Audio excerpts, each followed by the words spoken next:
Chasing Fireflies is my 5th book. It came out of a place where I was wrestling with being a dad. I had like an 9, 7, and 4, or 8, 6, and 4, something in that range, and I'm looking at my sons, wanting to know, how am I doing? Am I making them laugh and growing them up like King David, a man after God's own heart? Am I tackling them like Tigger and loving on them, or am I dinging them? Fireflies grew out of that question. I'm 41. I started writing when I was 15 because it's how I make sense of stuff. About the age of 15, I hit my first perfect storm. I was trying to figure out girls, hormones, school, academics, athletics. Could I play football? The whole ball of wax. And there was a disconnect between my brain and my mouth, and this didn't necessarily happen all that well or that easy. So for reasons I really still can't explain, I sat down and wrote a story one night. The story I wrote may have had nothing to do with what I was dealing with. It was just a story. But somewhere the artistic process of putting it on a page purged me of the thing I was wrestling with. And it was an awesome gift. Got to college, bounced around, did a year at Georgia Tech playing football, got hurt, obviously came home. The year I left, they won the national championship, so they did not need me. I ended up at Florida State and tried to become a student, and finally ended up in the English program in getting a creative writing degree. My senior year, I'm in my last semester. I had sort of kept my writing a secret. It wasn't something that I did that I hoped to end up here. The goal for my writing was never to be here. Writing was something that I did. I painted on a canvas because I didn't know how to get my stuff out. Senior level article and essay class, I needed it to graduate. The teacher assigned an essay or a story to be written that week, and all she said was, write something that happened in the last couple of days.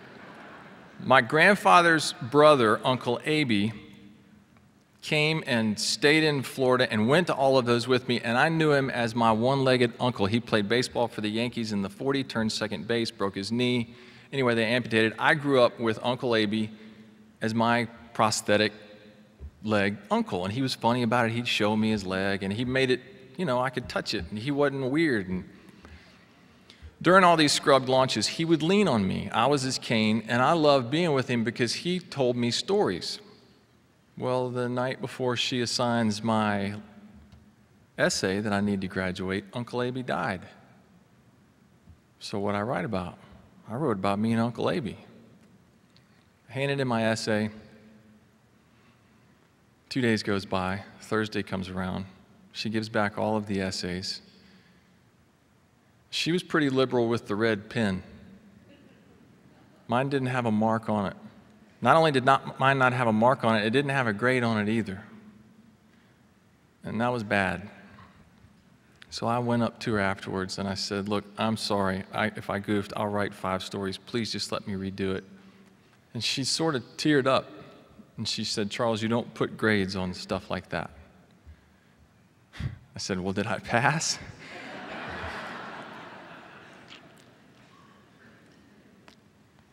It was the first time anybody outside of my family ever affirmed my ability to communicate on a page. It was a marker for me, and I held on to that. I graduated from school. Christy was a year behind me. I waited tables in Atlanta trying to save up money to buy a ring. We married in '93 and immediately drove off to Virginia Beach to go to where she put me through grad school, and that was basically my get-out-of-jail-free card with my father-in-law, who was looking at my creative writing degree kind of like this. But he knew if I got a master's in something, at least I'd be more marketable. So we went to Virginia Beach, and I got a couple of degrees. I ended up with a master's and a PhD. And in 1997, Christy got pregnant with our first son, Charlie, and so we moved back to Jacksonville. I had been teaching at 2 universities. I was a doctoral fellow at Regent, and then I had taught as an adjunct at Hampton University. So I thought I'd go back and teach and write at night, and we'd have this great little suburban life where I'd wear the little tweed jacket and the pipe and write. Nobody would hire me. My brother-in-law finally had mercy on me and gave me a job in the insurance business. In 1999, Allstate bought the insurance company that we represented, and in doing so, they were going to merge these two companies, and they needed somebody to come along. They were going to create a 7th vice president's position in the company, and they needed somebody to help the merger who could communicate on a national level all the products and all that sort of stuff. And they offered me a position doing just that. It was a 6-figure salary with a 6-figure sign-in bonus, a staff of people under me. There was just a couple of problems with the job.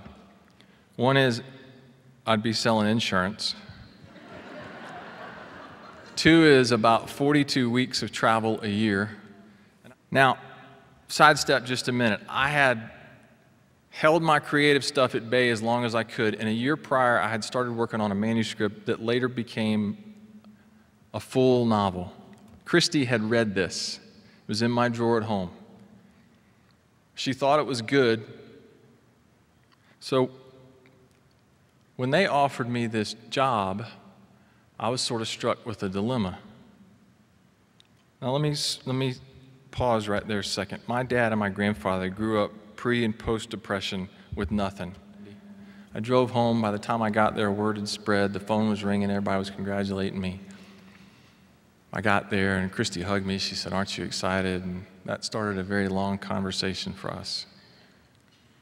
About 3 o'clock in the morning, I had finally fallen asleep. I didn't want it, but I couldn't tell him no without her and I being on the same page. I just couldn't do it. I would just suck it up and go do the job, and I couldn't do it alone. I couldn't say no alone. About 3 o'clock in the morning, I'd just fallen asleep, and she taps me on the shoulder. "That's a lot of money." I just got before the Lord, and I said, "Look, I can't convince her. You got to do this. You want me to write? I need permission. I'm not a solo act here. I got to take care of a family and some kids, and it's my pleasure to do that, and I will go do this. But I'd really like it if you gave me an out." Sunday afternoon, I was sitting on the couch dreading Monday morning, and I had made up my mind I was going to go tell him, "Thank you, I'd like to take the job." And she walked in, and she was standing about as far away as from me to you. And she sort of had one hand on the door frame, and she'd been crying. And she just sort of started in mid-sentence. She said, "Okay, we're going to do this one time, and we're going to do it all out.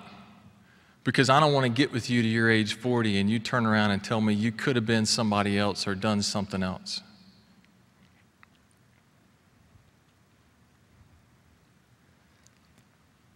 Next to Jesus, it's the best gift I ever got.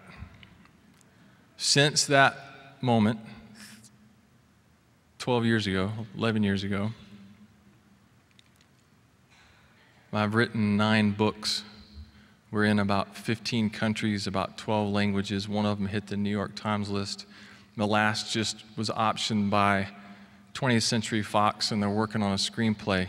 When I was praying about what to say to all of you, this picture kept coming back to mind. So, last Friday, Good Friday, we're sitting at dinner. My oldest son was asking me what's so good about Good Friday, and we talked about that, and we talked about Jesus getting whipped, carrying his cross, Calvary, the veil being torn, the disciples mourning, and then we talked about Sunday and the stone being rolled away. And I don't think the stone was rolled away so he could get out because he didn't need it rolled away. I think it was rolled away so we could see in. At the end of this conversation, my middle son, John T., said, "Dad, when we die, is it like a quick thing from here to heaven, or is there a lag time?" I said, "John T., I think it's really quick, and here's why. It's quick. You close your eyes here and you open them there. And the reason I think that is this. Ever since the garden and the fall, God has done everything in his power to reconcile us back to him, to ransom us. And it started out first with do this and sacrifice this and you get to be in my presence. And then do this and sacrifice this and you get to be in my presence. And we messed that up for several thousand years or a couple. And then God says, okay, I'm going to make it easy. And he gives us Jesus. And Paul says, everyone who calls on the name of the Lord will be saved. Reeves, my young one, then pipes in and he says, "Daddy, do we have to say that every day? Or can we say it once?" And I said, "Well, son, it is a daily crying out thing. And yes, we do cry it out every day. But if you look at Dismas on the cross next to Jesus, he cried out once, and Jesus took him with him to paradise. So we're good with the one-time thing." So then we get Jesus. I said, "Guys, you remember Hebrews 11, the Hall of Fame?" I said, "Son, I think because we have cried out, and the Lord is so excited about having you. He's been prepping. He's built a house for you and me, and it's all there together like on First Street. I don't know if it's like on Billy Graham's First Street, but it's right up there with him.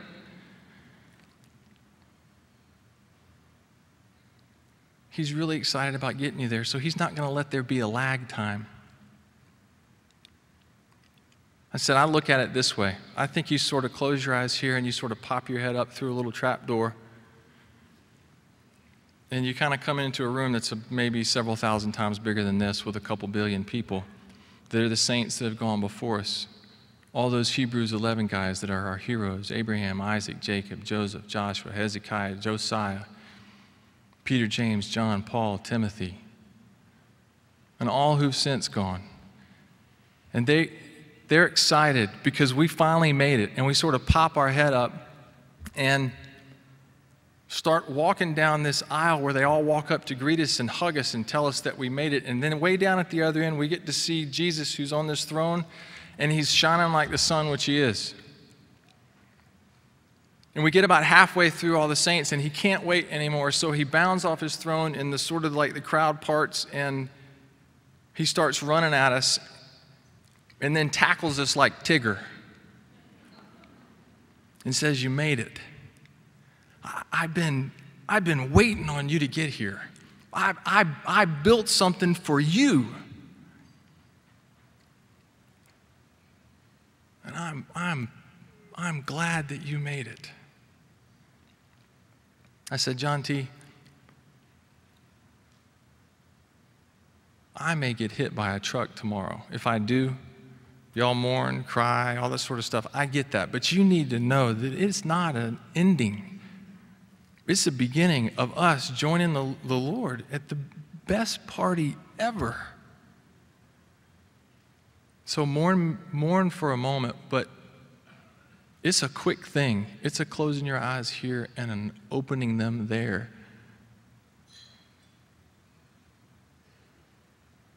And they said, "Okay," and they went outside and played basketball. I tell you that. I've never told a group that. But I tell you that because if we can't encourage one another that's where we're going. That's the hope. And if it's true, and it's really true, then what these folks do here matters a bunch. More than our 8 o'clock Monday morning meeting and all my email that's waiting on me, and more than a 20th Century Fox movie. And you may say, "Well, Charles, you're dramatizing it. You're just making it." Really? Am I? Or does it matter? Thank you for having me, for reading my stories. Blessings on what you do.